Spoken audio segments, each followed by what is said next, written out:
Так, расходится уже.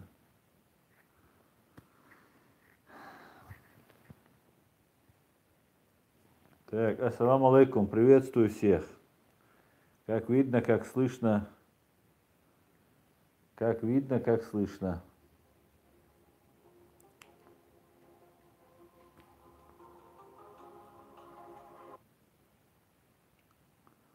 Так, видно, я так понимаю, меня видно и меня слышно, да? Так, видно, я так понимаю, меня видно. Так, вот, на связи. В связи с техническими проблемами, из-за того, что нас, я не знаю, с чем это связано, не хочу способности наших противников преувеличивать, но почему-то связь вот в это время начинает очень сильно нарушаться. Поэтому пришлось срочно изменить кое-какие моменты. Ва алейкум салам, ассаламу алейкум, приветствую всех. Всех рад видеть, всех рад слышать.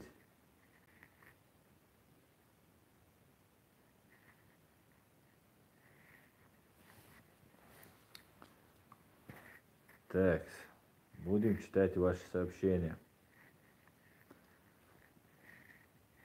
Ва алейкум салам, видно, слышно.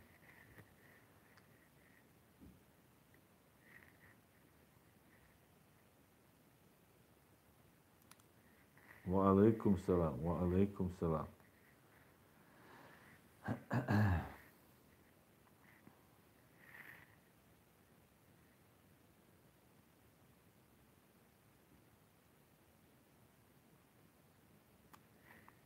Хорошо видно, хорошо и слышно, отлично.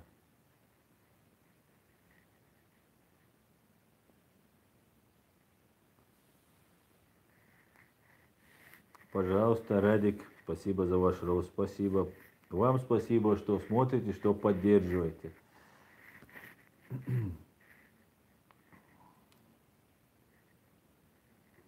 Хас Магомед, блогер, Аснаху за Ичкери, уй сому. Да, сому за Ичкери. Такс, говорит. Синий кит. Ассаламу алейкум. Ва алейкум салам, Асламбек. Интервата, салам, салам Интервата. Слава Украине, слава Ичкери. Героям слава.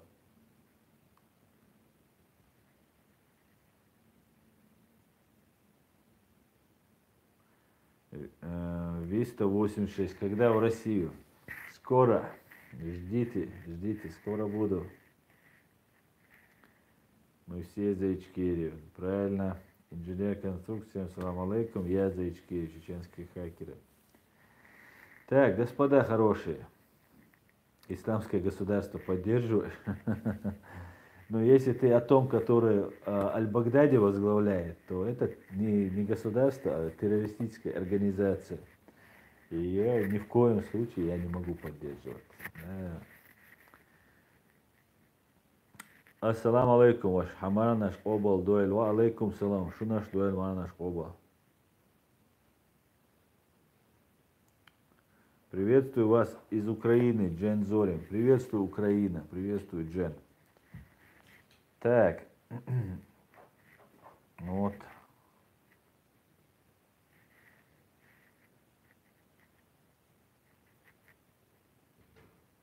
Так, все восстановилось, все нормально. Все отлично. Дякую Аслан за работу вподобайками. Приветствую вас из Украины. Приветствую. Дякуємо Интервата. Так. Смотрит на 100 человек уже. Так.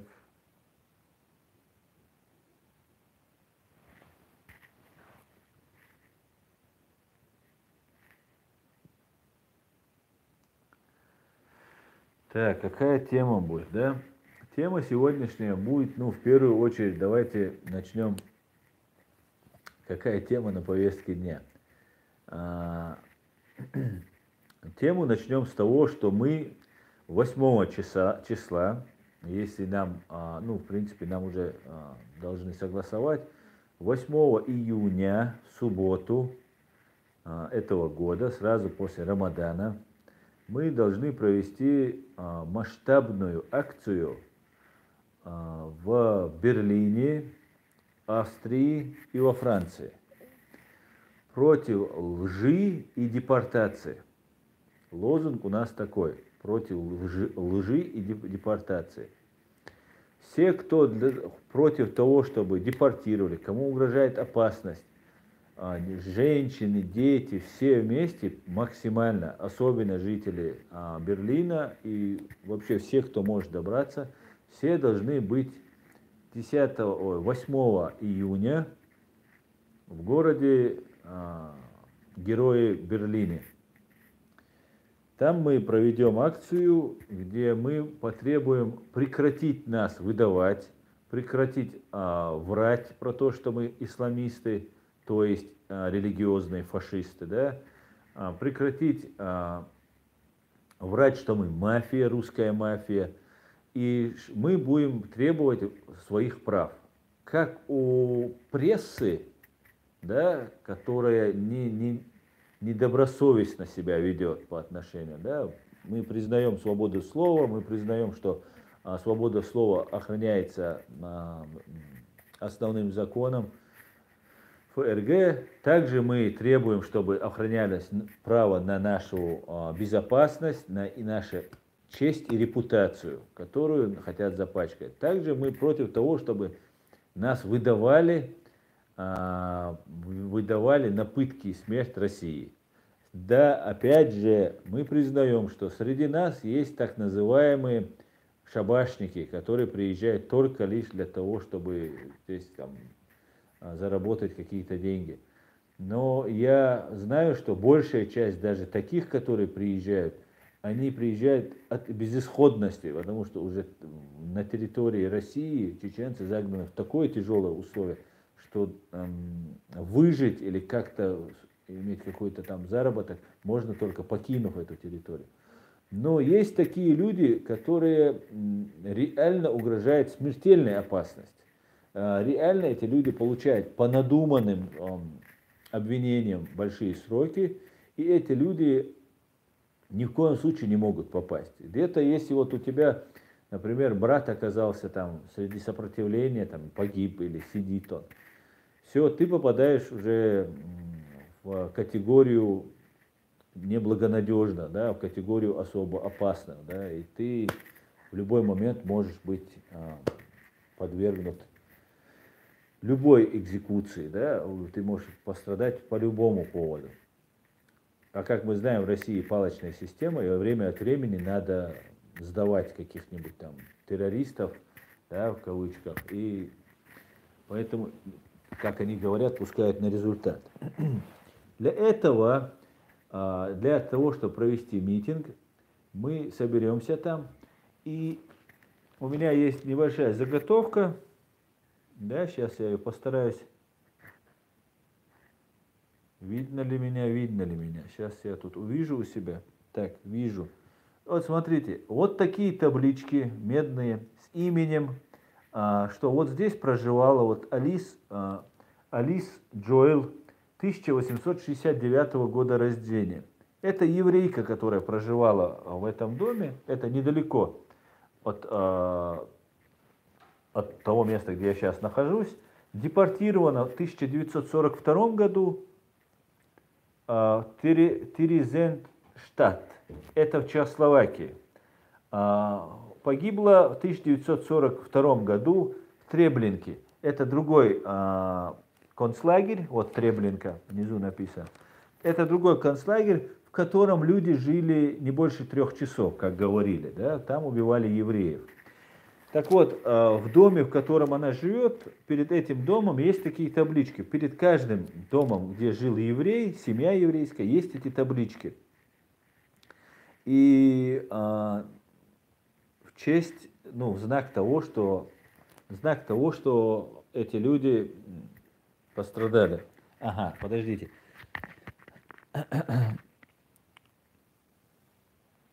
Так вот, Мы все, кто придем на этот митинг в Австрии, во Франции, если нас поддержат, и в Берлине, мы все поднимем вот эти таблички. Вот эти таблички. Эти таблички я подготовлю. Кто хочет, тоже может их распечатать, сделать. Они есть в интернете под разными фамилиями, именами.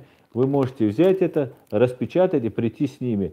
20, 30, 100 их будет, ничего лишнего в этом не будет. Мы будем требовать прекратить депортацию чеченцев, отдавать на пытки и смерть чеченцев и других кавказцев, которые проживают здесь и бегут от террористического преступного режима Путина, категорически запрещено в соответствии с международным правом.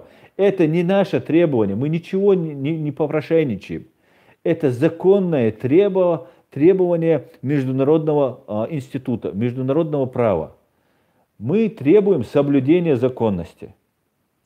Вот по этому поводу я прошу, особенно молодежь, которая есть, или там старшие, если смотрят, дайте команду молодежи, которая сможет распечатать их. Я тоже их распечатаю, но я хочу, чтобы нас было очень много.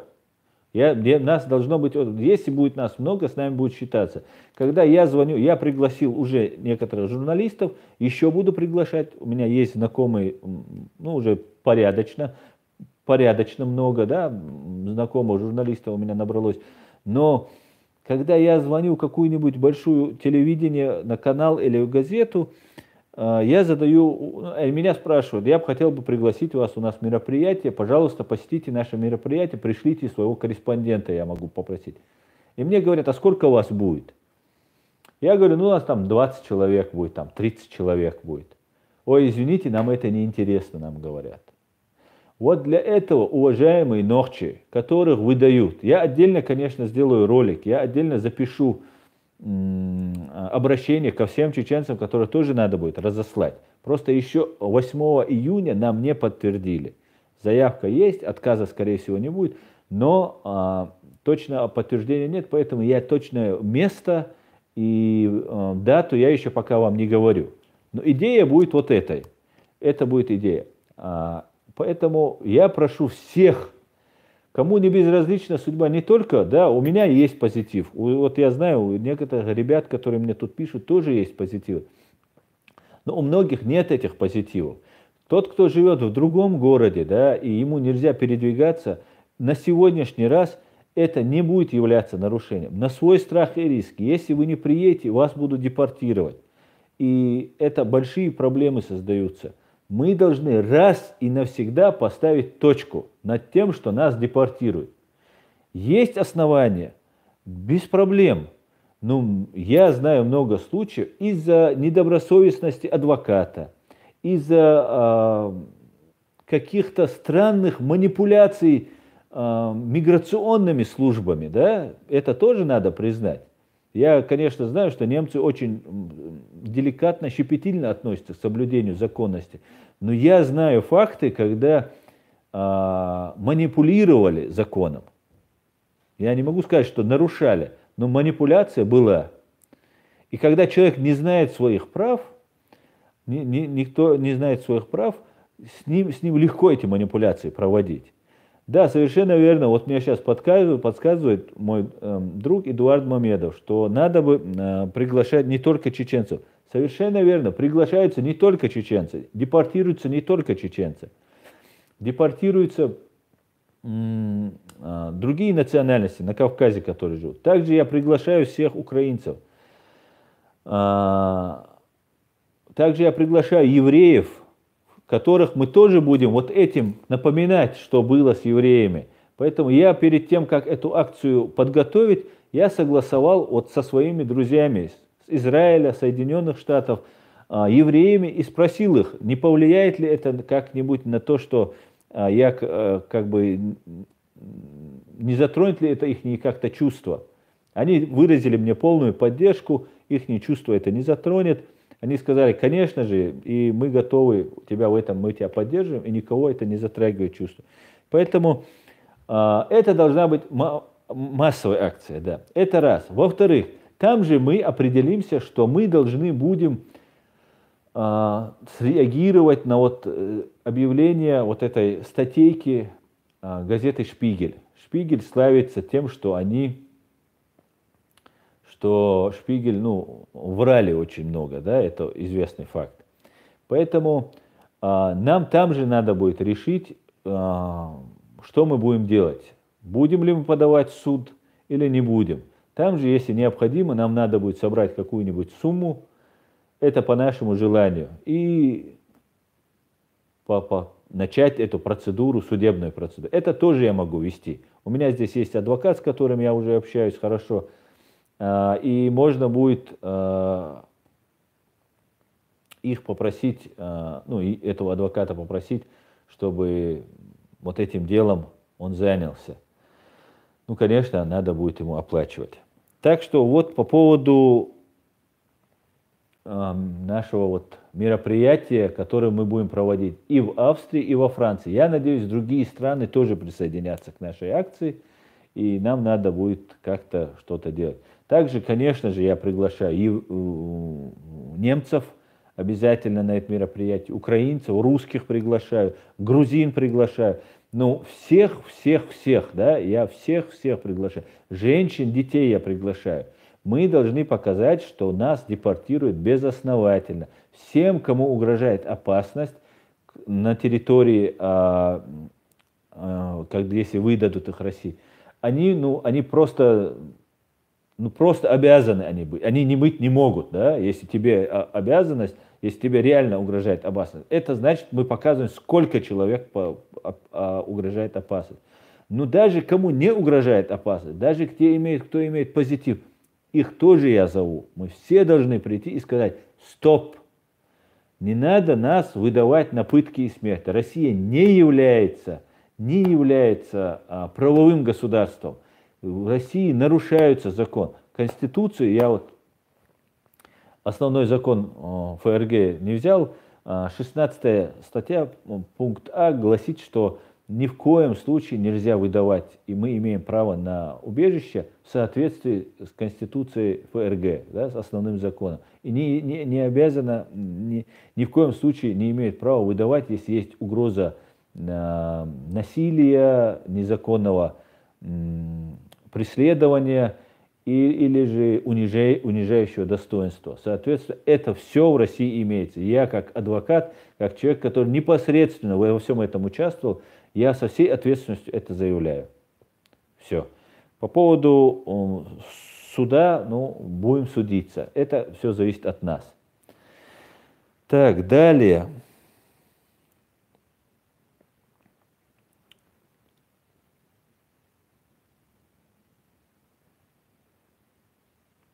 Так, Джейн Зорин, они умудряются даже на украинцев клепать обвинения, что наших ребят, кто воевал, задерживают и арестовывают по ордерам Интерпола. Жен Зорин, я понимаю, что вы давно, много лет жили в пропаганде, что мы террористы и убийцы, хотя вы знаете, что это не так. И поэтому вы, наверное, употребляете слово «даже» на украинцев. Мы такие же террористы, как и украинцы, фашисты. Да? Нас назвали под тренд террористами, потому что мы мусульмане. А вас под тренд, сейчас чисто это на мусульман это все списывается. Поэтому вас просто назвали фашисто-бандеровцами.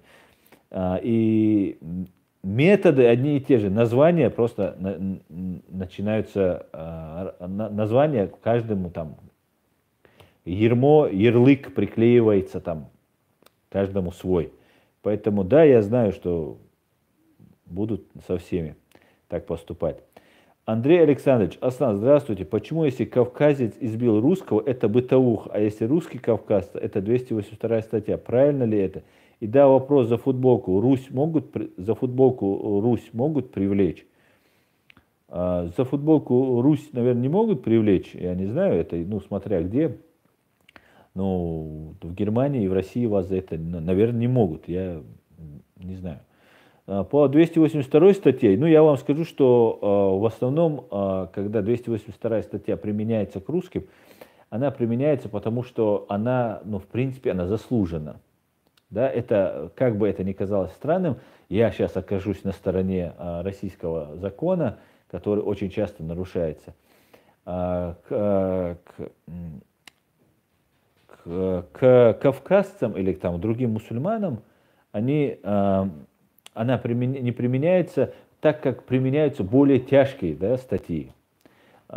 И, знаете, была такая поговорка, я ее сейчас боюсь забыть, в Бутырке она ходила, да, у меня тогда были один москвич подзащитный, и я с ним как-то оказался в Бутырке, ну там на следственных действиях, и я ему сказал, ну тут много тут чеченцев, я говорю, сидят.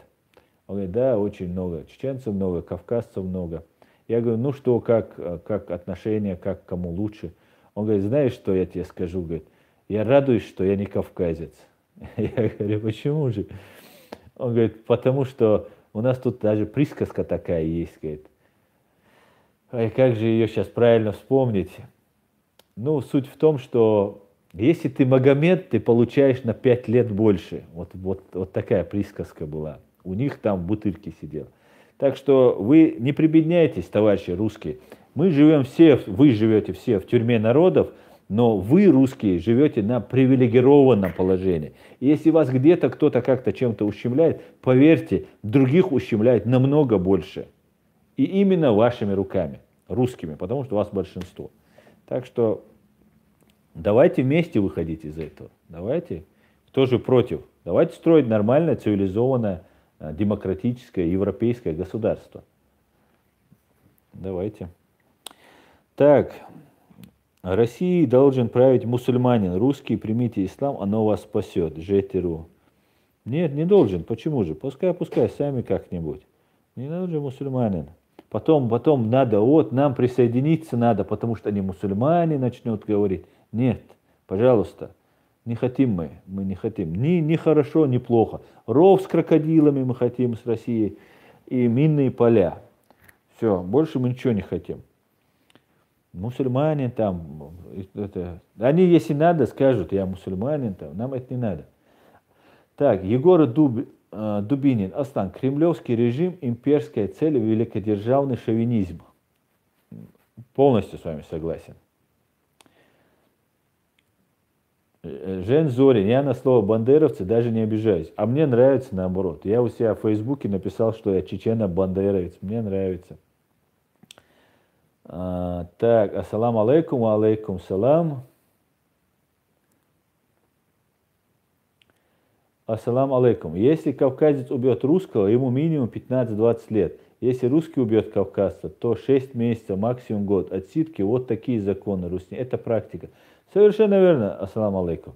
Если же там какой-нибудь особой жестокостью, как в прошлый раз, там, в прошлом году убили 2 чеченцев и, по-моему, 1 кабардинца и расчленили, да, вот если такой особой жестокости нет, там массового убийства нет, то так очень легко отделаться, особенно если в драке где-то убил, еще как-то, даже никто это не замечает, да, мы это все знаем, это все,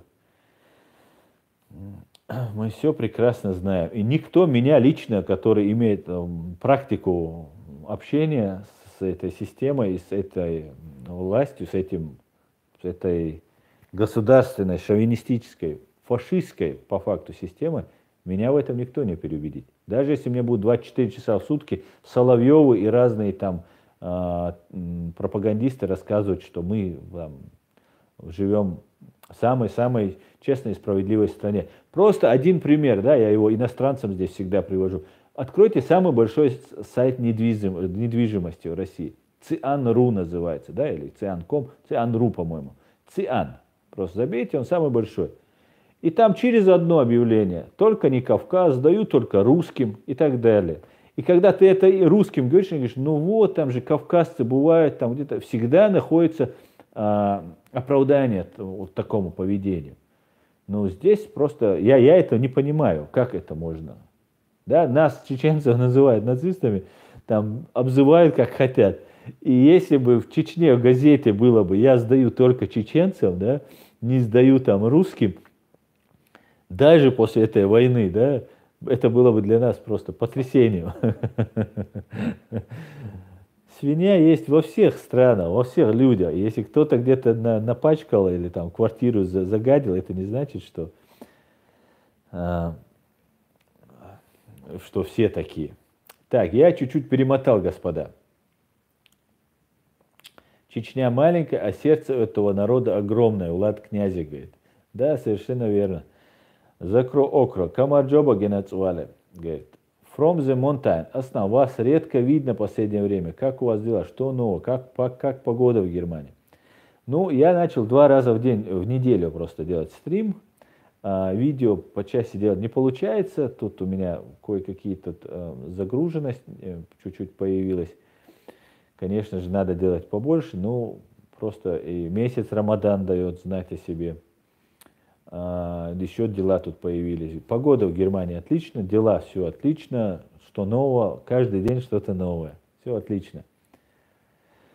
Так, БАТ 1996. Здравствуйте. А какое ваше мнение о деле братьев Цернаевых? Я уже говорил об этом, да. Я считаю, что братьев Цернаевых использовали дагестанский отдел ФСБ, особенно брата старшего Тамерлана. И есть все основания предполагать, что мэр Махачкалы Саид Амиров, у которого были свои банды, да, ну, который курировал банды вот этих ваххабитов, да, ну, как они там назывались, да, группы сопротивления, они автономные, и очень легко создать такую автономную группу и потом ее впустить в это во все. Поэтому я считаю, что их использовали. Конечно, это ужасный поступок, ужасный террористический акт, который они совершили. И ему нет никакого оправдания. Но при всем при этом я считаю, что теракт на территории Америки был совершен по воздействию, по наущению, по подготовке Федеральной службы безопасности Российской Федерации. Точно так же, как был совершен террористический акт против футбольной команды Дортмунд-Боруссия в Германии Сергеем, да, русским выходцем из России. Ну, как известно, доказать невозможно, ну, как бы так и делается, чтобы нельзя было доказать. Я не знаю, почему это терпят, да, почему это и после этого общаются. Видимо, вот эти нефтяные какие-нибудь большие финансовые интересы больше значения имеют. Я не могу до конца все это понять. Ну, не знаю. Не знаю. Так что я считаю, что братья Цернаевых использовали.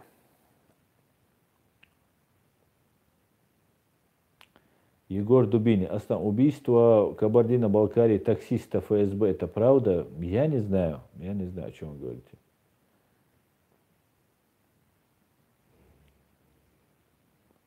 Так, Кингом Шульц. Ассаламу алейкум, Асан. Как ты прокомментируешь нападение на колонну у нас? Я со всей ответственностью могу, я не могу сказать, как там было с колонной, было какое-то непонятное видео, да, что кто-то стреляет там по этим, и потом через несколько дней задерживают каких-то парней, которые в кармане имеют росписи, подписи, скрепленные кровью, там, Аль-Багдади, там, туда-сюда. Я не знаю, чью голову пришла эта такая феноменальная идея скреплять кровью. Скреплять кровью, это, знаете, есть такое дело, как подпись, да? Для того, чтобы установить подлинность вашей подписи, обязательно подпись отправляется на экспертизу. Но есть такие подписи, которые невозможно установить. Специально мошенники даже делают такие подписи, даже у себя в паспорт получают. И вот раз, и какой-то чиркнул какую-то ерунду, да, галочку какую-то поставил. Совершенно верно, визитка Яроша. Точно так же. И когда вы отправляете, были случаи, когда мошенники брали кредиты в банках, да, крупные суммы, и потом, когда им надо возвращать, он говорил, эта подпись не моя. И проводилась экспертиза по подписи, и установить реально ее было невозможно, и человек освобождался, выигрывал суд. Такие прецеденты были. Так вот, кровь, анализ ДНК и наша кровь, ее можно установить практически со 100% вероятностью ну, со 100%, 90, 99, 99, 99 это устанавливается. И суд признает это виновным. И вот когда вы ставите подпись, да, я не знаю просто, так нагло, и вот этой стране выдают чеченцев на пытки и смерть, об этом я говорю. Пишется присяга этому, свеженькая, новенькая причем, пишется присяга этому террористу Аль-Багдади, потом режется палец и прикрепляется. Это говорит о том, что именно этот человек прикрепил эту кровь. Значит, этот человек, именно он дал баят. Как будто, если бы он не прикрепил бы это кровью, допустим, и этот Аль-Багдади бы не узнал бы, что это сомневаться будет, да, кто-то что-то как-то. Это и смех, и грех, это далеко не смешно. Эти люди получат огромные сроки. Этих людей мы больше не увидим на этом свете, потому что они получат до 20 и более лет, да, в случае, там, если никто не погиб, даже в таком случае давали от 15, да, скажем так, 16 и получим там, получат там 18-20 лет, 22 года, да, в случае, если там на них повесить какие-нибудь еще трупы. Это все очень серьезно. И это происходит на наших глазах. Мы все смотрим YouTube, мы все это видим и все молчим. За то, что я с вами разговариваю, мне говорят, что ты говоришь такие ужасные вещи, тебя должны убить. Но я говорю только то, что разрешает мне закон. Здесь свобода слова. И даже если мне надо за это умереть, я должен это говорить. Так же, как все мы должны говорить это. Да, вот правильно говорит Динарг. Так и вижу Аль-Багдади, который сверяет кровь из писем со своей базой ДНК. Да, совершенно верно. Вот я не докончил эту мысль, и вот спасибо, что ты ее сейчас мне помог докончить. Вот эти люди, которые сейчас задержаны, их обвиняют, наверное, в расстреле этой колонны, сделали обстрел этой колонны, непонятное видео, специально, чтобы было не разобрать, ни голосов нет, ни Аллах Акбар, по-моему, кричат, да? Кричат ли они на видео? Вот я не помню, может быть и кричат. Проходит вот это, может быть, их попросили пострелять, да, может, я уверен, эти люди были задержаны ранее. Я абсолютно убежден, что эти люди были задержаны раньше, вывезены, положены, сняты. Вот ты хотел готовить покушение, все, готов. Но есть один плюс в этом деле. Из-за того, что мы не молчим, это есть один плюс. Этот плюс в том, что комиссия ОБСЕ, и я хочу поблагодарить тех людей, которые не молчали и написали заявление по этому делу, у которых убили 27, это я так понимаю, это родственники 27 людей, которые убиты в январе 2018 года или феврале. И в связи с этим ОБСЕ создала комиссию по расследованию. И сейчас пристальный контроль за этим. И только лишь поэтому вот эти ребята, которых мы увидели на камере, которые лежат с руками за голову, лежат там на земле, с подписями, с кровью запечатанной, да, только лишь благодаря тому, что кто-то из родственников вот этих убитых 27 человек написал заявление, и ОБСЕ возбудило это дело, только лишь за это мы увидели этих ребят живыми. Я со всей ответственностью заявляю, они были бы убиты. И вот я передаю немцам, которые нас смотрят, и я передаю всем, чтобы вы передали всем, кто нас смотрит, всем правоохранительным органам, специальным органам Германии, политикам и журналистам Германии. Вот такую Россию вы отдаете чеченцев. Вот здесь мне здесь угрожают. Мне здесь человек, который общественно объявляет об этом. Минкаила Мализаева хотели похитить, его избивали в своей квартире. В Австрии, в Вене был убит чеченец за то, что он там подал законное право, написал заявление на военного преступника, убийцу и террориста Кадырова Рамзана и его окружение. И вы отдаете, ну где тогда право? Тогда для чего вот это для чего, которое было 80 лет назад? Делают не только в евреях, а делают в правах людей. Или же надо сказать, всех это касается, кроме касается кроме чеченцев. Права людей распространяются на всех людей, кроме чеченцев, которые не являются людьми. Давайте, скажите так, пропишите. Я вам клянусь, я лично, как человек, который соблюдает закон, я вообще возражать не буду. Ну, по поводу этой статьи. Я буду возражать, почему нас нету в этом перечне. Но то, что если это будет, я уже на это ссылаться уже не буду. Я буду искать другие поводы. Так что вот такие вот дела. Уважаемые чеченцы, ничего не исправится. И вот сталинские времена, они будут еще дальше, дальше и дальше. Это все будет возвращаться. Пока мы не будем свои права отстаивать, ничего не изменится. Хотите вы этого или не хотите, нам придется отстаивать свои права.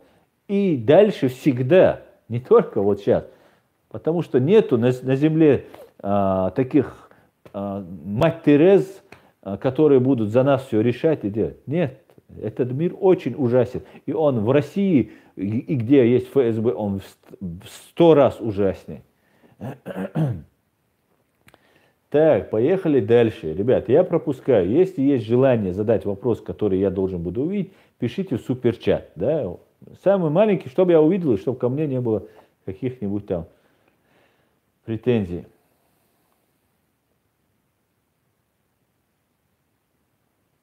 Юрий Цепоухов. А вы знаете, Астам, вот есть же такие, если россиянам улыбаешься, у них понятие бояться, значит. Им, если бошку треснешь, сразу смиреют. Дремучая нация, понимает только силу. Крысиная страна, Европа циничная. Европа циничная, а то, что в России так есть, я с вами согласен. Да. Только у России, я у русских только слышал пословицу, в России боится, значит уважает. Но в чеченском голове это никак не укладывается. Если боится, значит боится. А если уважает, это уважает. И когда... И мы, многие чеченцы, на этом ошибаемся. Когда мы, например, бываем открытыми, там, уважение проявляем. На нас смотрит, значит, он меня чем-то боится.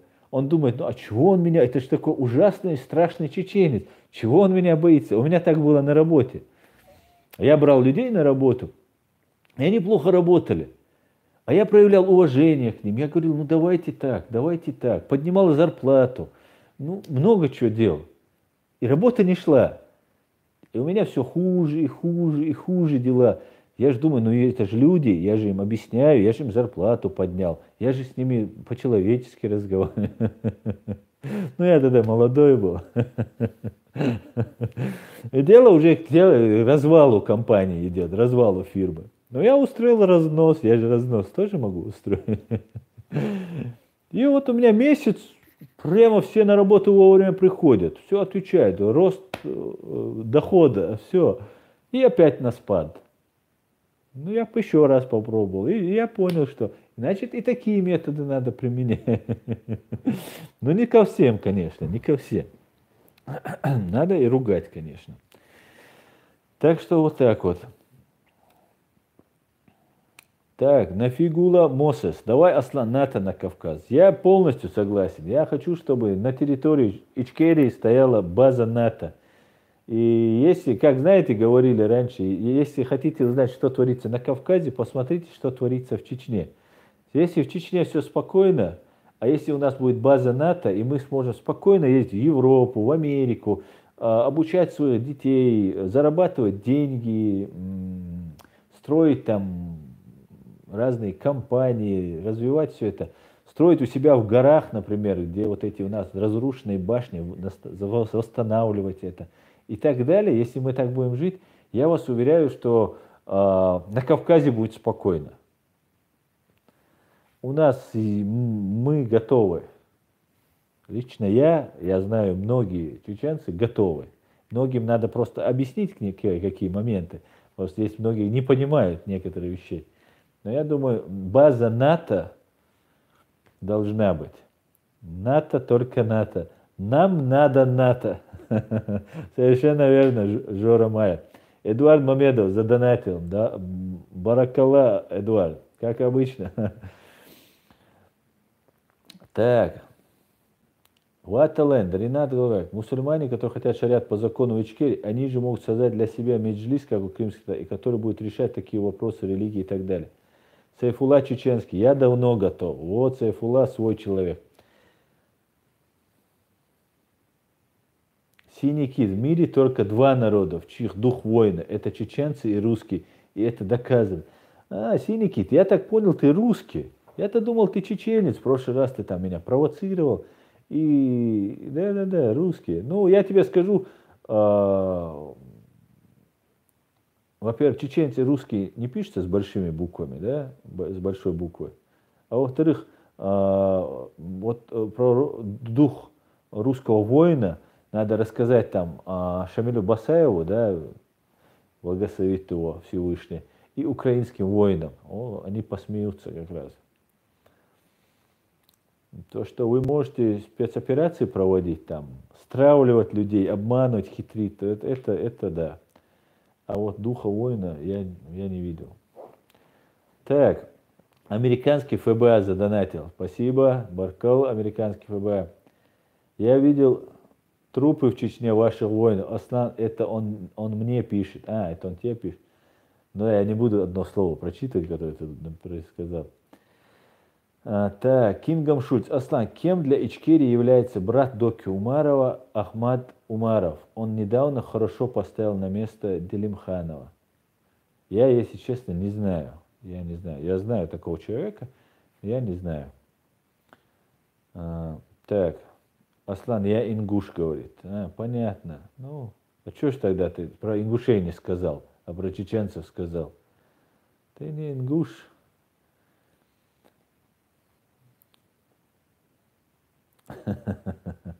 Ну, давайте сейчас не будем русских оскорблять, да, Роберт, Мута и другие, я вас прошу, потому что это как бы неверно, да, мы ни в коем случае никого не хотим оскорблять. Мы никого не хотим оскорблять. Русские тоже есть очень-очень разные, есть порядочные, у меня есть отдельное видео по этому поводу, по русским, я к русским отношусь очень нормально. Не надо лунный свет сейчас вот это писать, я это зачитывать не буду, я это удалю ваш этот. Или сами удалите, или я вас время исключить. Лунный свет, я вас временно исключил за то, что вы всех русских оскорбляете. Да, совершенно верно.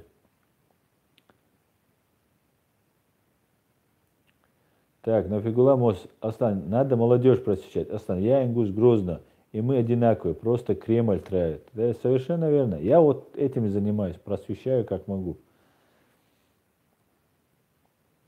Так, перестаньте писать про русских. Честное слово, я сейчас начну всех банить, подряд просто, не разбираясь.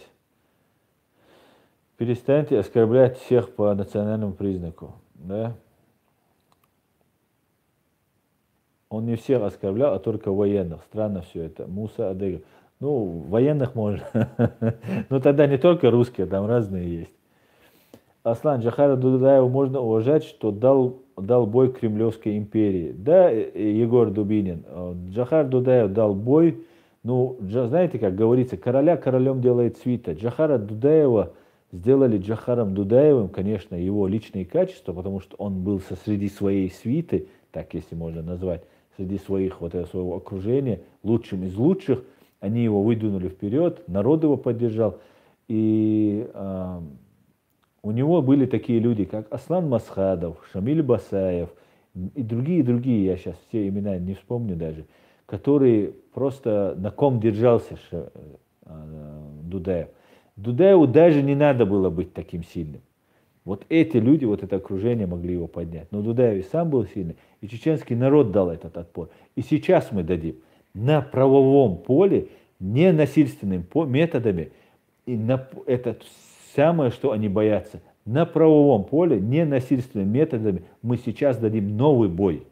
Мы дадим такой бой, который никогда никому не покажется, что от него можно оправиться.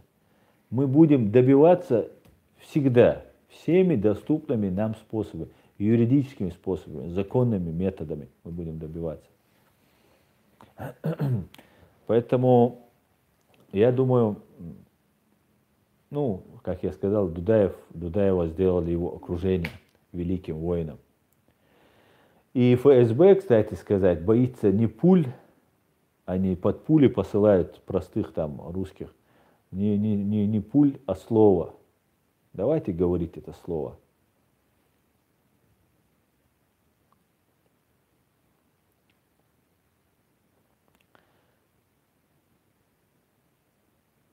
Кингом Шульц. Аслан, какой паспорт из европейских стран является самым сильным? Я не знаю, не могу сказать, что вот конкретно, да.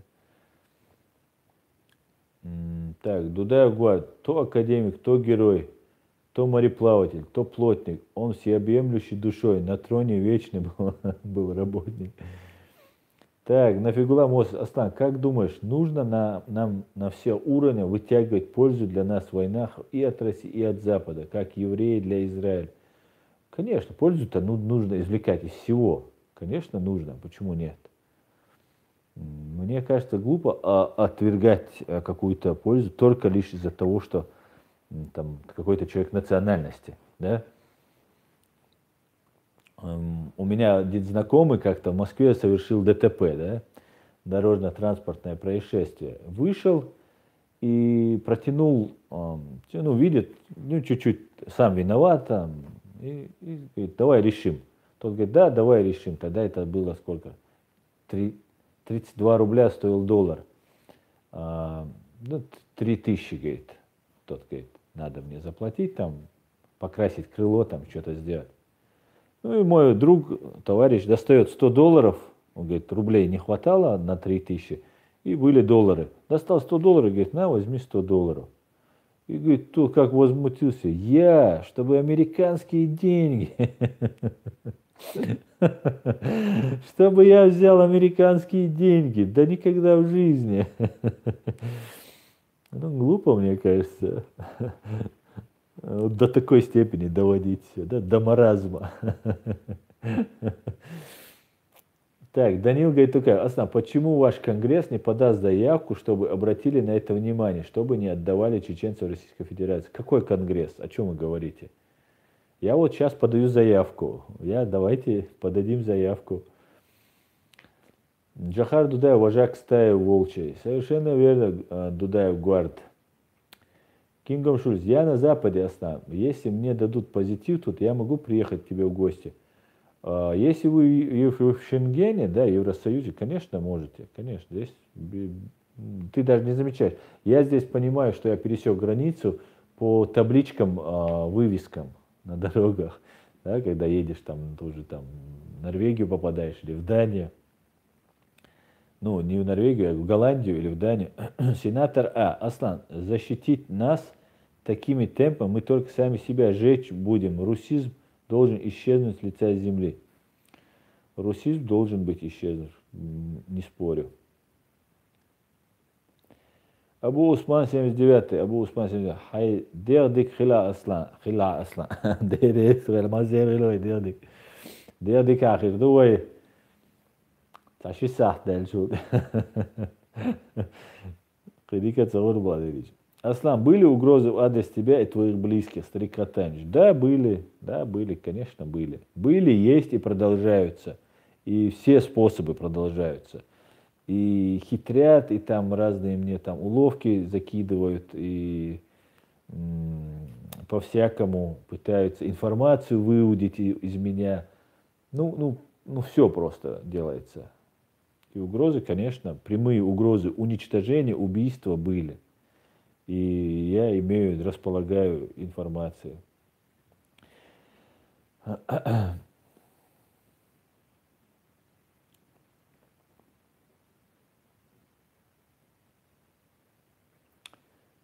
Ассаламу алейкум, Аслан. Гора. Аслан, чем больше американцы делают санкции против властей Чечни, тем больше немцы выдворяют чеченцев. Вот, ребят, давайте вот мы все сидим, смотрим, да, мы все это говорим, обсуждаем. Конечно, очень хорошо поговорить, выключить телефон и забыть. Но защита наших прав, она должна была быть уже 10 лет назад защищаться. Мы многое упустили. Я признаю, что работа здесь не проводилась. Здесь есть представители разные нас, да, которые есть какую-то работу они вели. Но у нас дело отвратительное, не только в Германии, вообще в Европе. И спасение утопающих – дело рук самих утопающих. Мы один раз, два раза должны много собраться и показать, что мы есть. Вот с этими табличками. Не выдворяйте нас, не выдворяйте нас. Вот с этими табличками. И тогда мы сможем требовать. Тогда я смогу от вашего имени уже больше и буду иметь основания заявлять, что вот мы собралось там 1000 человек. Давайте поставим цель 1000 человек. Сколько сможем. Это всем важно. Всех, кого депортируют, это важно. Пожалуйста, донесите до всех эту информацию. Пожалуйста, всем распространите эту информацию, что мы обязаны выйти. И тут, и в Австрии, и во Франции, и какие страны я не назвал, кто хочет, те то же самое должны сделать. Это очень важно.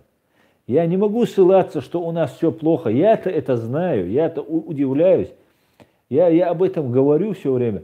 Но когда никто не уходит, мне говорят, ну а где они все? Ну что мне сказать им? Значит, не угрожает им опасность. Да, так получается. Так, донат от американского Баая.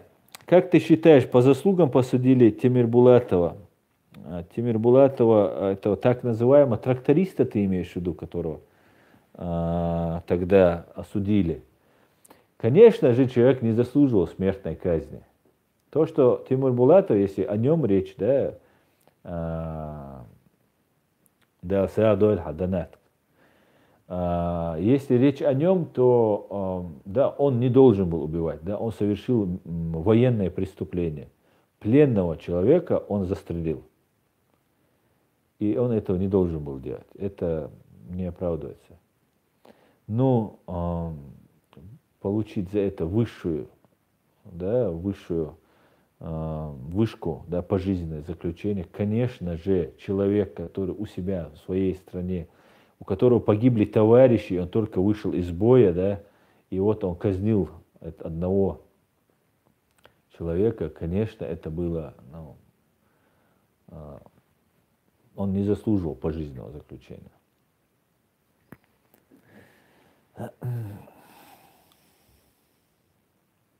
Заура Аслан Хахтердич Ютхо болса. Це Ютсо Заура. Вместо того, чтобы ты сейчас это написал бы, ты бы написал бы свой вопрос снова. Он говорит, я убегаю от его вопроса. Я ни от каких вопросов не убегаю. И здесь подтвердят люди, которые смотрят, что я отвечаю на самые мне неприятные вопросы.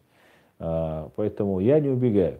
Если ты хочешь, чтобы я заметил твой вопрос, я просто перелистываю, я отвечаю долго на что-то, я перелистываю и не вижу, я отвечаю на другой какой-нибудь первый попавшийся мне вопрос.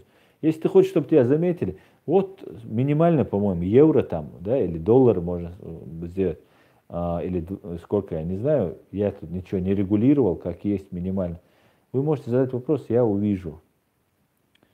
Без обид только. Абу Фладен, Аслан, ты уразу держишь? А по мне незаметно.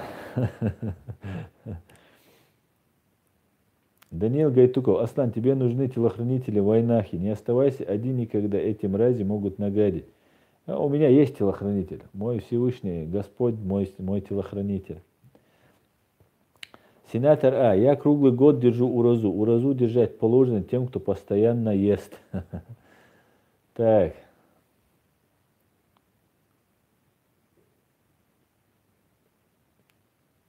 Тарники Рамоне. Как относишься к Гамсахурде Звяду? Как к герою отношусь. Нам сейчас его не хватает.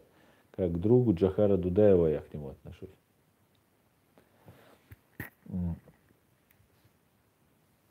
Так, Аслан, почему ты на ЧТГ ты идешь? Ты на ЧГТ ты идешь. Аслан, почему ты, Абу Флады, Аслан, почему ты на ЧГТРК ты идешь работать? Почему я иду? Я не иду работать на ЧГТРК. Аслан, почему не выдворяют Дугузаева Германия? Они не знают, что он работник Русни? Кингам Шульц. Ну, я не знаю, как это не знают. Если по телевизору это есть, а как это не знают? Все знают, всем видно. Не знаю, почему не выдворяют. Не без понятия. Может, потому что у него есть гражданство. Может, еще какая-то причина.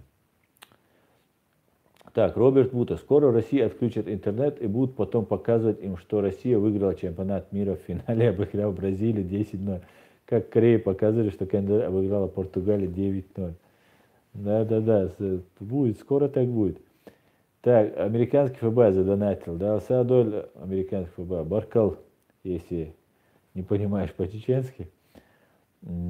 Суал гертак масхадау дак хадир инстанции юй за ура, говорит.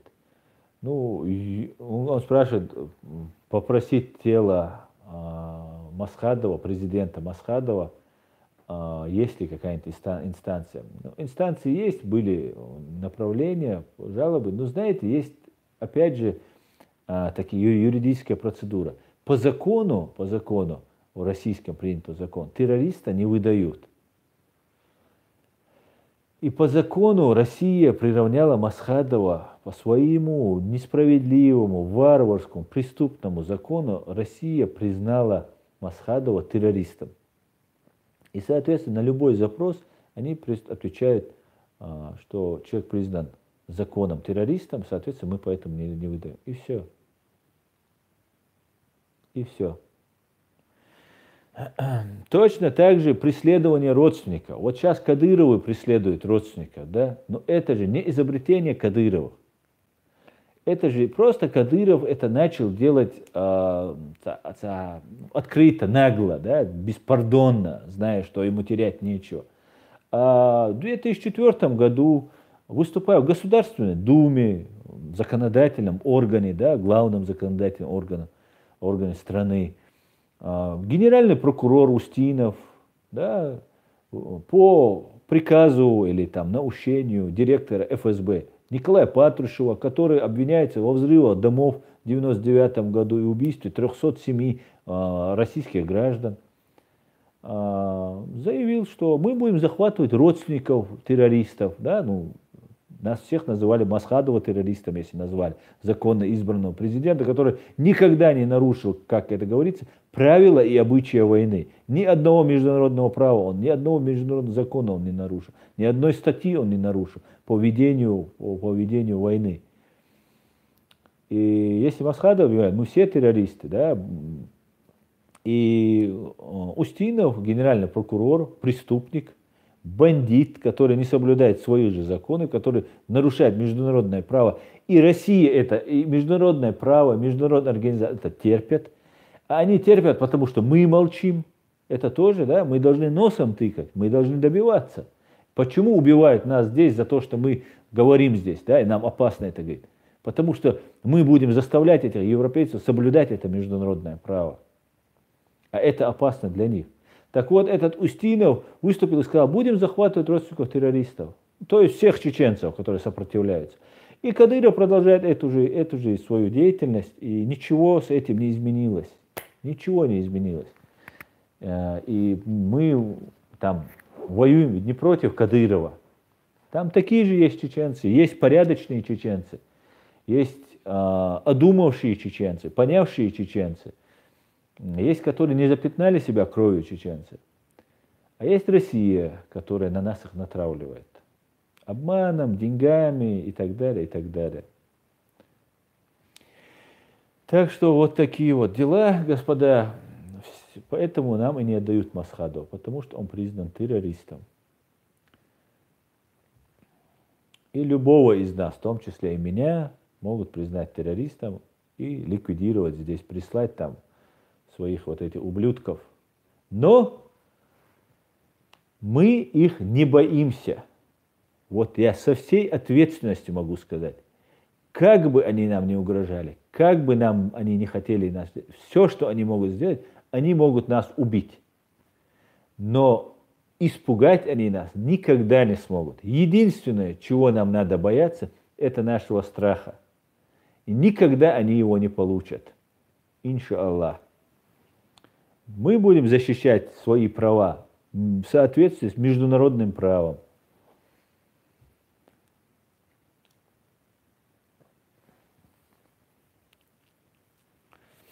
Так, далее, поехали. Так, мне тут ФБ опять задонатил, да, Саадой ФБ. Так, так, Чинхо объявился. Машволь Чинхо. Вы читали статью Юрия Нестеренко «Исход»? Если нет, то очень рекомендую. Ну, нет, по-моему, не читал. Топи Аслан, говорит. Так. Так, только Дели Салам Ашал Хульдон. Салам Чинхо переводи, пожалуйста. Лунный свет с возвращением, по принятию русскими ислам и так далее. Так, господа, ну сколько мы уже общаемся? Уже час мы общаемся, да? Можем еще пообщаться или уже хватит? Может, вы уже устали от меня?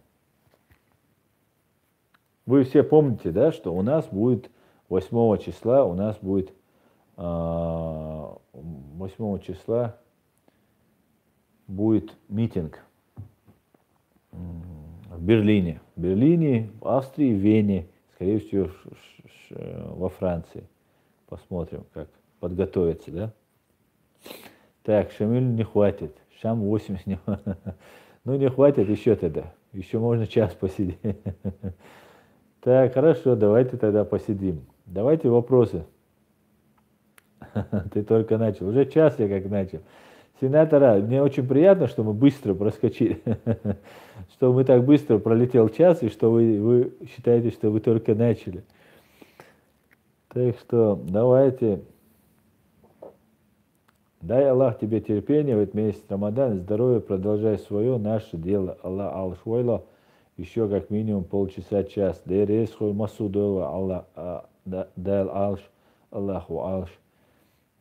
Так, все, понял, продолжаем. Расскажи про угрозы. Не, я пока не буду, старик Анач, рассказывать. Я куда надо все сообщил. Все отлично.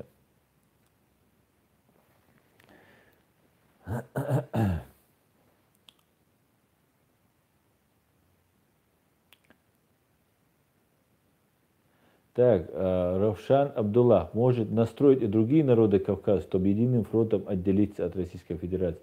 Ну, народы должны делать, подниматься должны. Мы готовы к любому сотрудничеству, ко всеми. Просто у нас ситуация, мы как государство оккупированы. А если это будут делать дагестанцы, если это будут там кабардинцы, ингушиды, у них ситуация как бы сепаратизм, да, от целого отделяться придется. Мы не сепаратисты, мы имеем свое государство, оно у нас временно оккупировано. Поэтому, а так, конечно, не только кавказцы, с русскими мы должны объединяться. Просто я и раньше говорил, и сейчас говорю, теперь мы за русских дело делать не будем. Русские должны делать сами свое дело. Потому что они часто приходят в власть и нас потом, как хотят, с нами поступают. Что советская власть поступила, что демократическая Россия поступила. Поэтому мы пока не будем вперед забегать. А так мы, конечно, все должны способствовать, да, и вне зависимости, каких мы национальностей и религий, мы должны все способствовать развалу имперской России.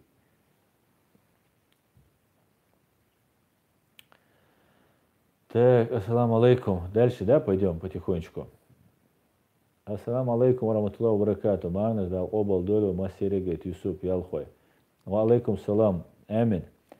Поздравляю всех с месяцем Рамадана и с нашими постами. Наташа Коршунова. Аслан, скажи, пожалуйста, что делать, когда нет денег? Зарабатывать. Зарабатывать. Так, убедительная просьба, ставьте лайки и подписывайтесь на канал. Это касается только тех, кто не в Чечне. Равшан Абдуллах может объединиться? Да, надо объединяться. А по поводу чего митинг и кто участники? Болотный житель. Кто участники? Митинг по поводу чего? По поводу митинг называется против лжи и депортации. Мы делаем против того, чтобы нас не депортировали и не врали против нас. Ну все, в принципе, вот так вот.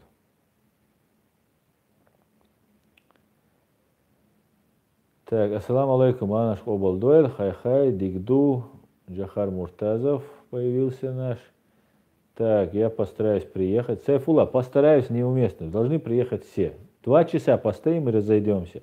Мы должны обозначиться. Постарайтесь это просто неуместно. Как раз это будет только начало 8, да, там 20-30 евро на дорогу отложить, там 50 евро, я думаю, каждый сможет на это дело выделить. Если там на машине приехать несколько человек, это обойдется еще дешевле. Дайнер, я живу в империи зла, 11 класс. Родители ни в какую не хотят ни уезжать, ни отправлять меня из этой страны. Что делать, как их убедить? Ну, это уже я не знаю, что сказать. Я могу сказать, что все будет только усугубляться в России. Ну, уехать, конечно, родителям тяжело. Я знал, что будет тяжело, когда сюда уезжал, но у меня не было другого выбора. И был выбор заткнуться просто. Или же, оказалось еще сложнее, чем я даже предполагал. Хотя я человек много чего повидавший и не такой недотрога, не недотрога, и при всем при этом было очень, очень тяжело. И при всем при этом у меня здесь родители, у меня здесь граждане Германии, которые меня, мой брат, которые меня здесь поддерживали. Поэтому все равно было очень тяжело. Так, from the Monte, Аслан, нам нужен лидер. Кому вам? Грузии? Да, вам нужен лидер. Пока у вас сейчас там бардак полный, конечно. Хотя у всех бардак, вы не одни такие. Так, лунный свет. Аслан, после того, как я случайно выжил после обстрела со смертью, у меня к российским военным свои счеты. Поймите меня правильно. Я прекрасно вас понимаю. Прекрасно. Социальная группа российские военные, это вообще это бандиты. Они заслуживают чего угодно. Я вас понимаю. И просто я не хотел разводить вот этот здесь нехорошее слово, не хочу говорить, по поводу, чтобы про русских мы тут говорили. Здесь есть порядочные русские, у меня есть друзья русские, поэтому мы не можем просто всех под одну гребенку. Так, Эдуард Мамедов, напомни все твое интервью с американским журналистом, очень сильное и поучительное. Напомни всем. Да, спасибо, что говоришь. Кстати говоря, напоминаю, у меня на канале есть интервью с американским журналистом, с Дэвидом Саттером, о деятельности Путина, о террористической деятельности Путина, о других очень-очень интересных моментах, которые рассказывает Дэвид Саттер, которые у него описаны в книге. Всем предлагаю пройти на моем канале и посмотреть вот это видео с Дэвидом Саттером. Также у меня есть интервью с Полом Гоболом, бывшим сотрудником ЦРУ, да это давно было, не знаю, бывший бывает или нет, как в КГБ у них, как я не знаю, эта система, но человек очень много изучал Советский Союз, постсоветскую Россию, и очень, очень много полезного. Я для себя лично подчеркнул, я пересматривал это, я думаю, еще раз буду смотреть, потому что очень, очень точно формулирует и очень меткие вещи говорит. Я его обязательно еще раз приглашу. И это видео у меня тоже на этом канале есть. Также есть на этом канале интервью с Сейд Амином Ибрагимовым, который огромную работу провел по собиранию доказательств и поданию иска в Европейский суд по уголовный суд, международный уголовный суд в Гааге. Также есть общение с Хусейном Исхановым. И скоро у меня выйдет общение с очень творческой, очень интересной личностью Саидмагомедом Хачукаевым. Я пообщался с ним, мне очень понравилось с ним общаться. И я думаю, вам тоже понравятся его мысли, его мышление. Я его предложил ему интервью, он согласился. Так что я думаю, будет все отлично, и поговорим еще с ним. И мне тут, я видел, задавали вопрос по Закаеву. По Закаеву тоже будет, но пока в ближайшее время будет только сейчас с Саидмагомедом Хачукаевым, кстати, как анонс. Так, мы отклонились чуть-чуть, давайте продолжим. Я опять перемотаю. Так, Асбек задонатил. Да, Саадор Асбек. Без вопросов задонатил. Так, поехали дальше. Как найти, Аслан, скажи лидерам в странах, чтобы провести митинг в один и тот же день в ближайшие большие города. Вот тогда соберутся больше народу, а то столица, людям далеко ехать, вот и не едут. Да, но это нам надо. Понимаете, мы не можем ко всем, у меня нет лидеров. Я, например, организую здесь, в Берлине, да, и я еду сам в Берлин. Мне ехать 300 километров до Берлина. Я еду и понимаю, что мне это надо. У меня при всем при этом есть позитив, у меня все нормально, но я понимаю, что многих выдают, и я ничего не могу сделать.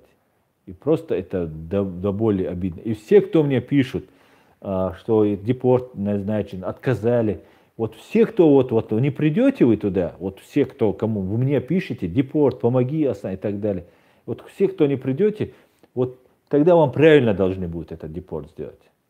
Просто это будет, ну просто вы подтвердите, что вам так и надо вам этот депорт делать, и нету вам никакой угрозы. Понимаете? Считайте, вот этим митингом, вот этой акцией, которую мы проведем, чем больше мы туда придем, каждый из нас заявит об этом.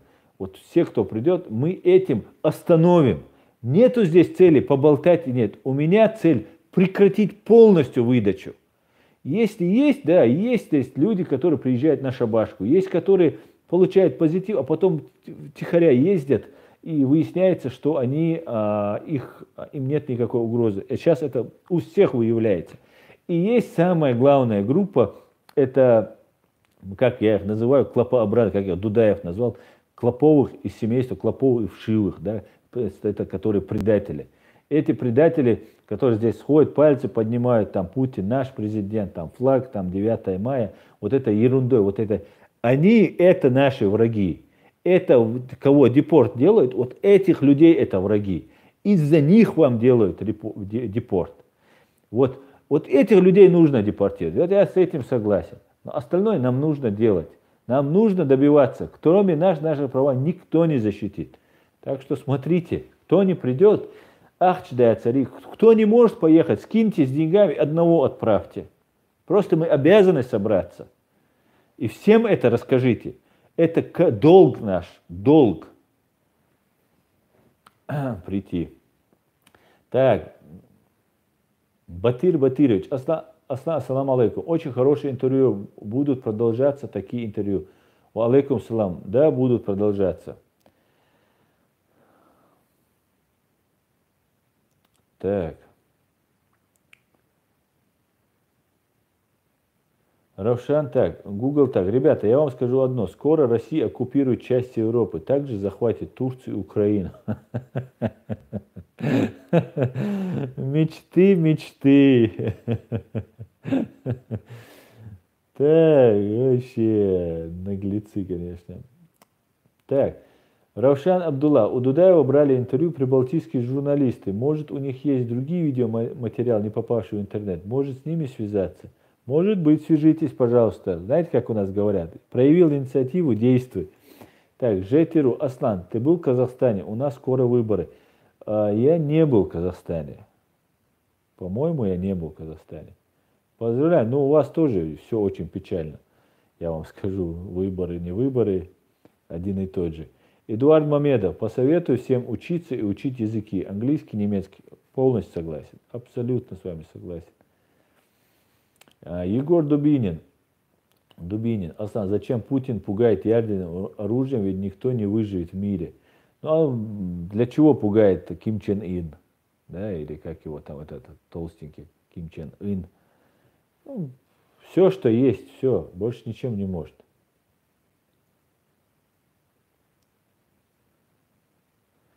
Так, ну где ваши лайки? Делитесь видео. Так, да, кстати, если вы все будете делиться видео, просить об этом распространять, это тоже будет способствовать нашему общему делу. Так, Роберт Муту, Аслан, но 90% русские это фашисты. Как их мы должны любить, чтобы посмотреть, что у них на Победобессе было 9 мая? Да, есть такое. Фашизм – это часть культуры сегодняшней. Не сегодняшней, это России. Это правда. Путин блефует, говорит Евгений Гор. Да, совершенно верно, он блефует. Потому что красть миллиарды, а потом умереть никто не хочет. Да, я не думаю, что он хочет умереть. Так, да, это Бойлас там правильно работу делаешь, говорит. Элла, дай мох, говорит.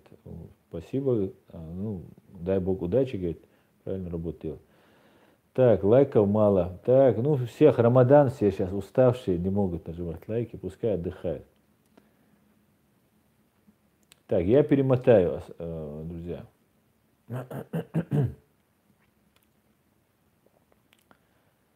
Так, Аслан, а нет у тебя мнения по поводу мировой гопоты, которая играет в одни ворота? Встретить Машиаха. Нет у меня такого мнения. Нет, я так не думаю.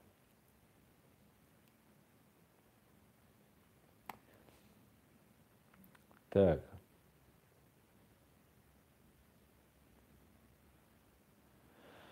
Так, мне кажется, все, вы устали.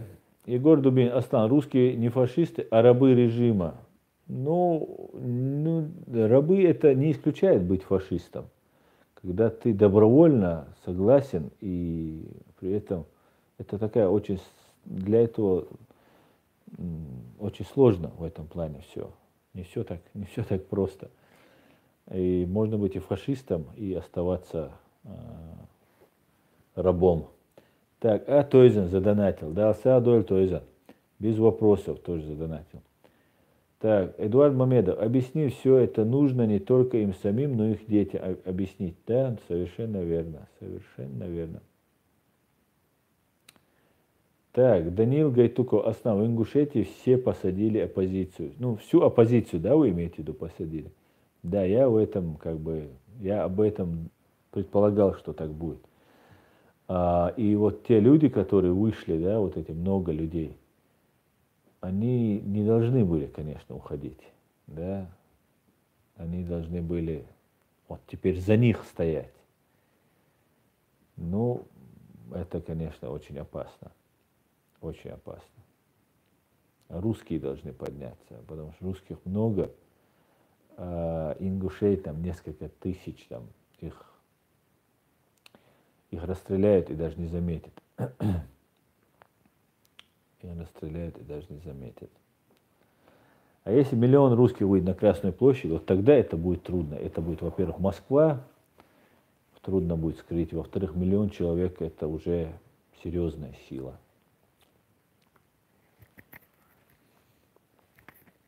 Это очень-очень плохо, что их посадили. И вот надо митинговать, что их освободили. Это просто невероятно.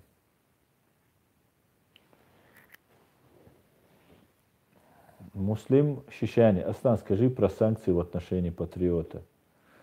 Ну что сказать, просто очередной преступник попал под санкции. Петля медленно, но верно затягивается. И ничего уже не изменится. Ничего. Понимаете, это как уголовное дело. Это может 10 лет продолжаться, это может 20 лет продолжаться. Но конец этому настанет.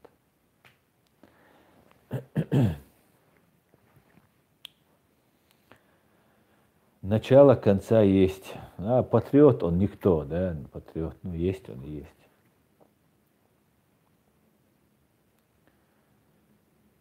Так, Укнул. Ассаламу алейкум, Аслан. Вот, допустим, я 80-летний старик, живу от пенсии до пенсии, от России. При деоккупации Чечни что со мной будет? Кто будет мне выплачивать пенсию, пока Ичкерия будет восстанавливаться? Ну, вы же работали на Россию, я так понял. Ва алейкум салам. Вы же работали на Россию. Конечно, вам Россия обязана платить пенсию. Мы Советский Союз, если вам 80 лет, вы работали на Советский Союз. Россия является правопреемницей Советского Союза. Конечно же, вам будет платить Россия. Ичкерия будет восстанавливаться у нас, смотрите, резко. Если без войны, да, как нам в прошлый раз нам пришлось потерять 2 года войны, потерять лучших сынов, разрушенный город, в руинах город у нас после Первой войны лежал. Русские ушли и оставили агентуру. И, конечно, было очень тяжело восстанавливать все. А сейчас мы сделаем без войны. Не будет больше войны. Ни в коем случае больше войны не будет. Будут миротворцы, которые войдут. И эти миротворцы дадут нам возможность провести, во-первых, выборы президента и парламента, а во-вторых, категорической форме вырезать всех кадыровцев, да, и женщин, и детей, и виновных, и невиновных не позволим. Это категорически нельзя допустить, новое кровопролитие. Только виновных в соответствии с законом и так далее, и так далее, и так далее. Только так это будет происходить. Соответственно, у нас, как в России, да, происходит, сперва все деньги собираются в субъекте и отправляются в Москву. И Москва выдает, что посчитает нужным субъекту. Так вот, если же в один прекрасный день останавливается все, отправка денег в Москву, а все остается нам, то как вы думаете, мы справимся выплатить вам, 80-летнему старику, пенсию? Я уверен, что справится. Более того, я буду настаивать на том, если хоть как-то будет, я наши права буду защищать не только в Германии против депорта, я буду наши права защищать и в Чечне, когда мы вернемся. Я буду правозащитником продолжать свою деятельность, потому что это мое призвание, мне это нравится. Я считаю, что наш народ нуждается в защите, потому что мы очень самый ущемленный в правах народ. Я буду настаивать на том, чтобы нас освободили полностью от оплаты электричества и газа. И эту функцию на себя должно взять государство. И налог сделать самый простой, который на бизнесменов, на доход, который обязательно должен присутствовать. Налоги должны народ собираться. Там 5% это будет или 10% будет. Фиксированный налог. И чтобы все. Дал народ, ты знаешь, что ты должен, и все. И за свет и газ я буду настаивать, чтобы мы полностью освободились. Мы пожили вот в этой оккупации, мы сейчас живем в этой оккупации. В тяжелейшее время, когда людям жрать нечего, есть нечего, спать нечего, тяжелейшие условия, они приходят и отключают свет и газ. Я считаю, что это время мы должны освободить народ от этой уплаты. И государство, которое имеет у нас нефть, другие полезные ископаемые, может взять на себя эту ответственность и платить за свет и газ. Тем более нам Россия очень много должна. Будем и с Россией требовать. Так, Аслан, в Чечне открыт Центр специальной связи и информации ФСО России. Да, очень интересно. Не знал.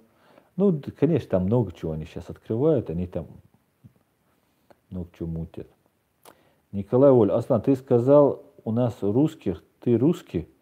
Нет, я не сказал, вы русский, я, может, оговорился, но я не русский. Может, я сказал быстро, когда говорю, может, я там пропустил слово, я сказал, у меня есть друзья русские, у нас там, у нас, у русских, может, я и так сказал, у нас и у русских, так, может, сказал. Нет, я не русский. Так.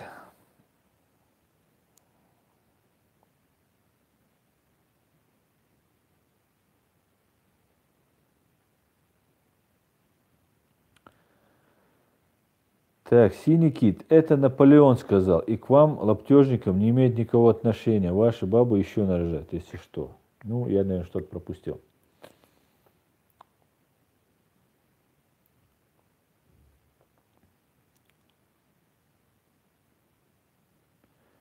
Мистер Вор, клянусь Аллахом, Россия никогда не отпустит Чечню. Так что, Аслан, до судного дня она будет контролировать русскими.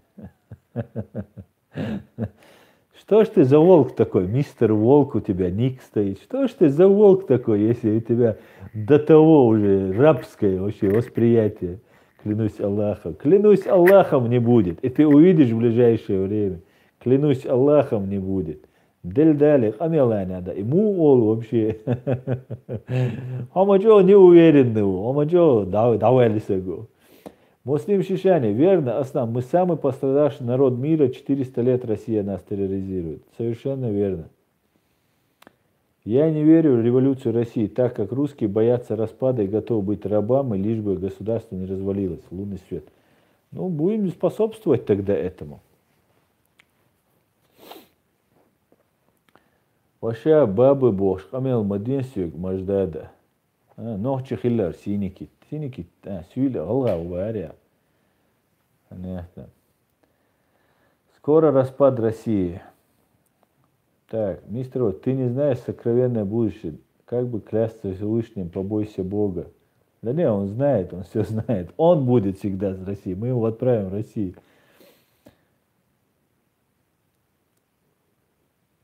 Так, вот этого вот я уберу, да, вот этого. Трамп агент России, так Америка и Россия скоро мир разделят на двое. Так, это, да, сейчас где этот? Сейчас мы его заблокировать. Так, отправили этого тролля отсюда. Так.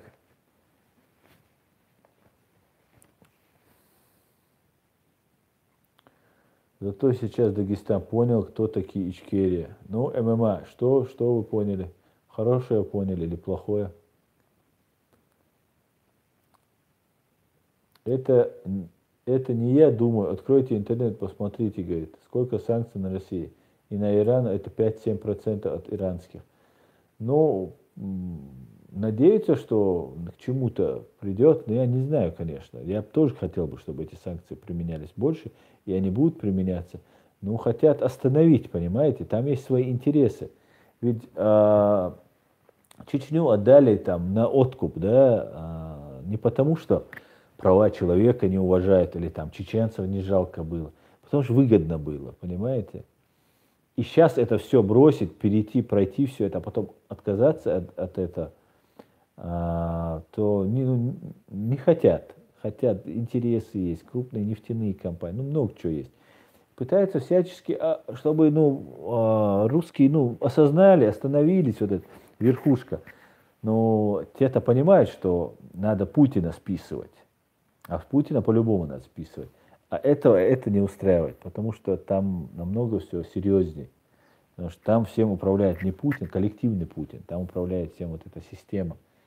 И кучка, короче, этих дворян новых возомнили себя. Шариковые дворяне. ГБшные Шариковые дворянами себя возомнили. Да? Боюсь, вы останетесь Шариковы у разбитого корыта. Так, поехали дальше.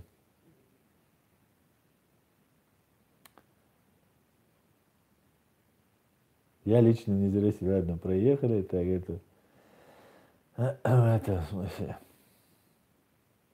Поддержим, говорит ММА. Иншаллах, поддержим. Да, дай Бог.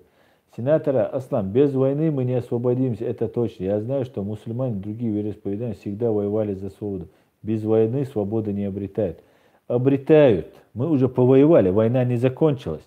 Мы сейчас просто воюем по-другому. Мы ведем ненасильственными способами. И сейчас у нас есть все основания вести это. И положение, мировая конъюнктура, не ради нас, конечно, мировая конъюнктура изменилась, не ради даже Украины, ради самих себя они ее начали менять. И мы должны воспользоваться этим. Мы больше не будем воевать. Да, больше у нас будет самая мощная армия. Вот эти все, которые сейчас носят кадыровскую форму, они перейдут, и у нас будет натовская армия, по натовскому образцу армия. Самая мощная армия у нас будет в регионе. Но больше воевать мы не будем. Все, мы будем только жить и развиваться. У нас будет страна, когда мы будем просто расцветем. Вы увидите это. Да, Аллах. Я в это верю. Сперва надо это представить и идти к этой цели, и она обязательно произойдет. Нет в этом ни малейшего сомнения. Не всегда воюя обретали свободу, кстати сказать. И не всегда только воюя получали свободу. Да? Мы воюя не получили эту свободу. А евреи, не воюя, получили государство, которого у них не было 2000 лет. Не воюя. Только лишь правом и головой.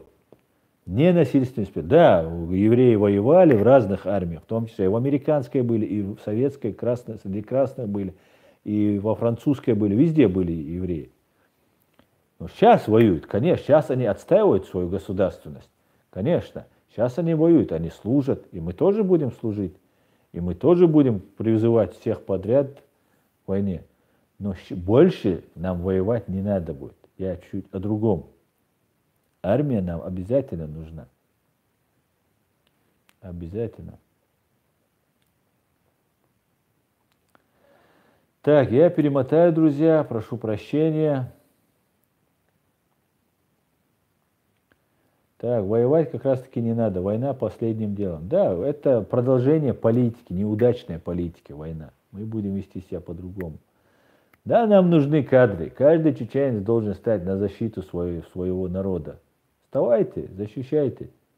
Клянусь Аллахом, у вас огромный фронт работы. Вы не представляете, в этом мире нет, я со всей ответственностью заявляю, более ущемленного в правах, чем мы. Просто об этом не говорят, и мы это не понимаем. А все познается в сравнении. То, что над нами творится, и кавказцы то же самое. Просто из кавказцев даже чеченцы самые ущемленные. Но после нас все в целом кавказцы идут. А мы кавказская нация. Мы на Кавказе создадим свое государство. И мы это сделаем без войны.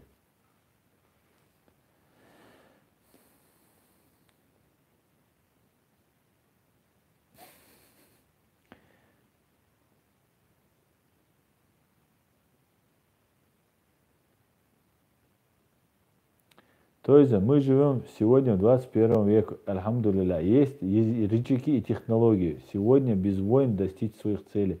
Да, и у нас есть все основания. Над нами совершен геноцид. Из-за yok аргументы, ой, мечаит. Это войцунах просто кит дейсіз умнах. Вай кетче из-за войн дейц док аргументы. Инзари док, yok победы. Вай идит дейс. Так, Аслан, Жорж Хайсан, твоими устами да мед пить. Ты говоришь, что войны не будет, и я бы хотел, чтобы не было войны. Но как обычно российская война навязывает нам войну, есть выход от навязывания войны, как бы если российская с войной пойдет. Россия уже не пойдет, она уже там, она уже нас оккупировала, и поэтому мы не ведем насильственный способ. Даже когда тебя навязывают войну, ты можешь избежать ее. Это неприятно, это даже в какой-то степени не по-нашему, да, не по-чеченски, которые нам навязали, что вот мы должны всегда воевать, мы должны биться. Да, это может быть не по-нашему, но мы будем применять не по-нашему, а как нам выгодно, как мы можем делать это. Не просто умереть, да, встав во весь рост. И так будут убивать. Не сомневаюсь, что меня тоже могут грохнуть, любого из нас могут грохнуть. И будут грохать. Вон на Ахмед Закаеву готовили покушение. И это будет продолжаться. Но это не должно нас останавливать. Мы же на войне. Если мы готовы воевать, значит мы должны умирать. Но мы должны использовать другие методы ведения войны. Не насильственные методы. Юридические, дипломатические методы войны. Вот как мы должны действовать. И у нас есть все основания. Над нами совершен геноцид. И это огромный аргумент, который мы должны предъявить миру. Мы должны, чтобы этот механизм, когда он запустится, а сейчас есть такая возможность его запустить, тот марш, который будет Саид Амин Ибрагимов делать, мы должны этот марш организовать. Как мы сегодня, мы 8 июня соберемся в Берлине, еще больше мы соберемся уже со всей Европы, соберемся на марш для привлечения Путина к ответственности, да, наказания за военные преступления. Мы будем добиваться, мы каждый должны это делать. И мы не можем смириться, понимаете? Только я из-за того, что я устал или надоело, не получается. Это наше государство. Государство не бросают. Геноцид, который над тобой сделал, он не бросается только потому, что ты устал или ты не можешь. Это уже твоя обязанность, этот геноцид доказать, восстановить свою государственность. Как так? Понимаете? Будем продолжать. Так, у меня здесь был донат и вопрос. Замечательный человек задонатил. Да, Садоль, замечательный человек. Да, Аслан, в печальном положении наш народ. Нам приходится бежать со своей родины и искать убежище на чужбине. Столько пережили, но до сих пор душат. Да, совершенно верно. И душат по нашей вине. Понимаете? Чисто за нашу вину нас душат. По нашей вине нас душат.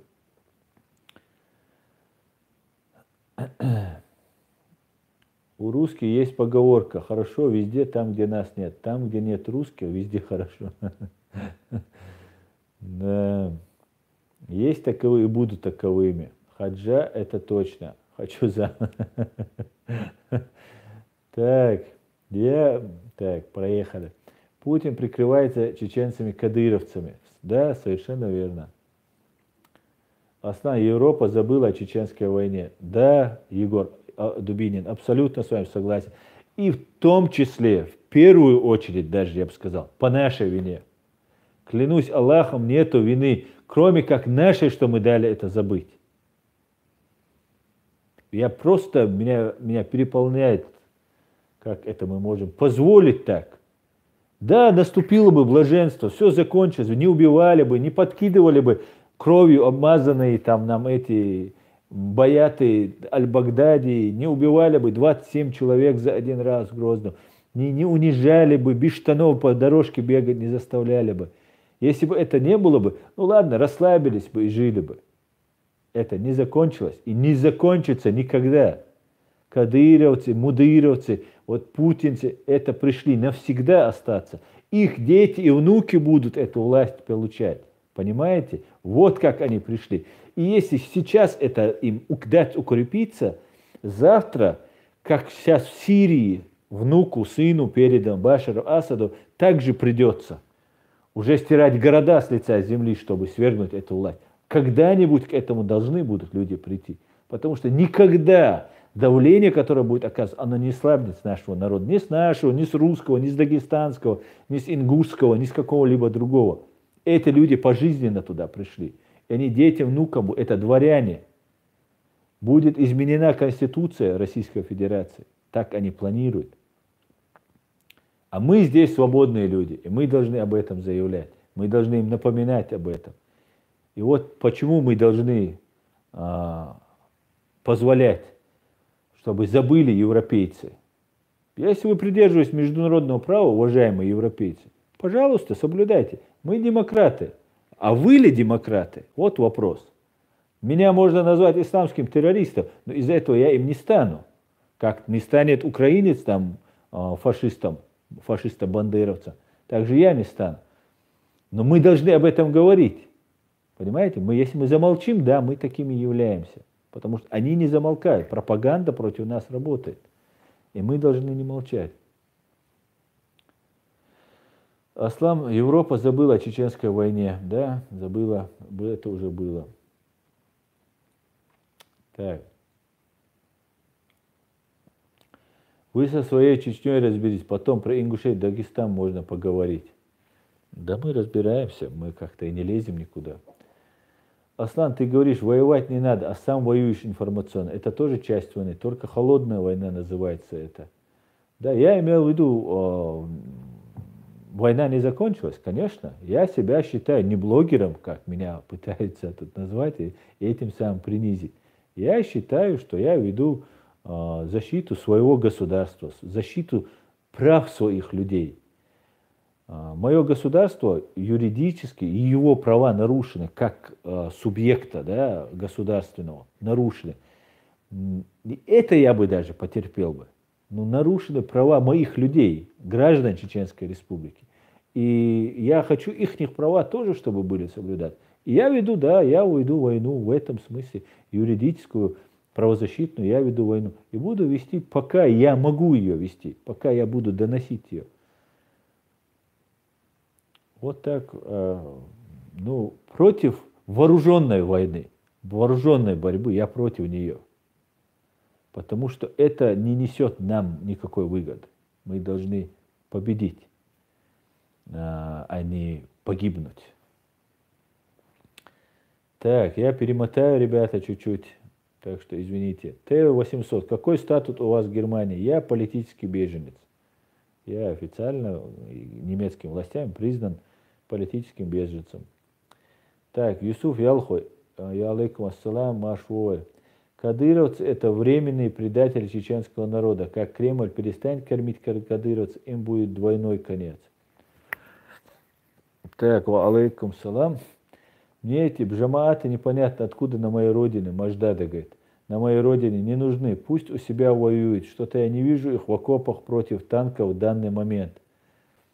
Да, и здесь, ну, просто надо понять, что мы строим государство. Роберт Муту, была бы Клинтон президентом США, в России уже и боярышник ни за что было бы купить. Да, и черт его знает, как все будет. Муслим Чечане, Астан, я был вынужден покинуть Чечню после моего похищения и последующей за ним пытки. Астан, и когда я говорил, что я не виновен, и в ответ слушал от прихвостней Кремля, что виновные сюда не попадают. Да. Я могу со всей ответственностью утверждать, я много видел людей невиновных. Или же виновных за малое что-то, да, ну ему прикручивали.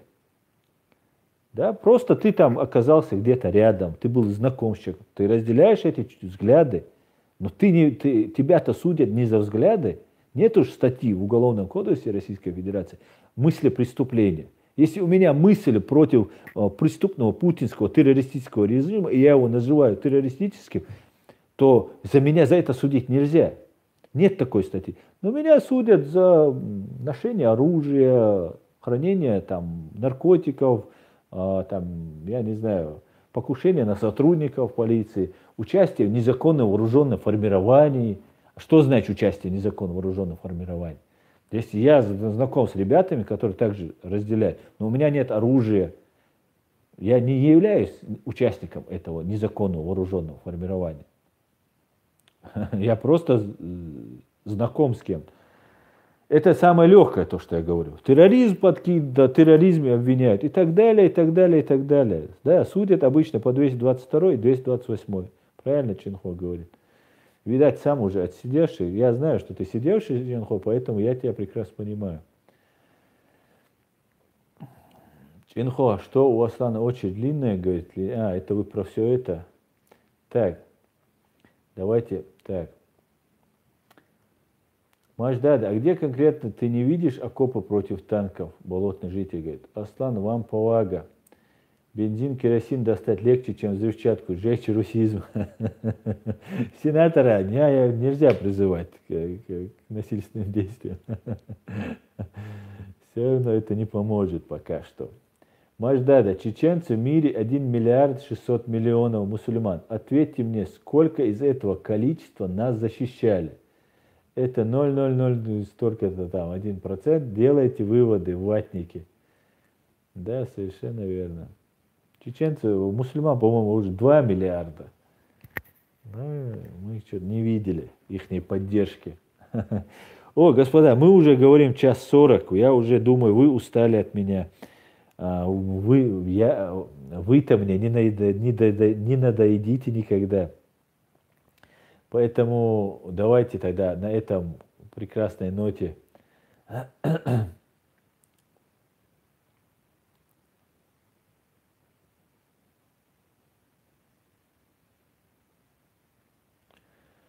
так, человек 40-50 помогли. Удачи тебе, брат. Всем всего самого хорошего. Приятно было пообщаться. Следующий понедельник у нас, наверное, будет понедельник стрим.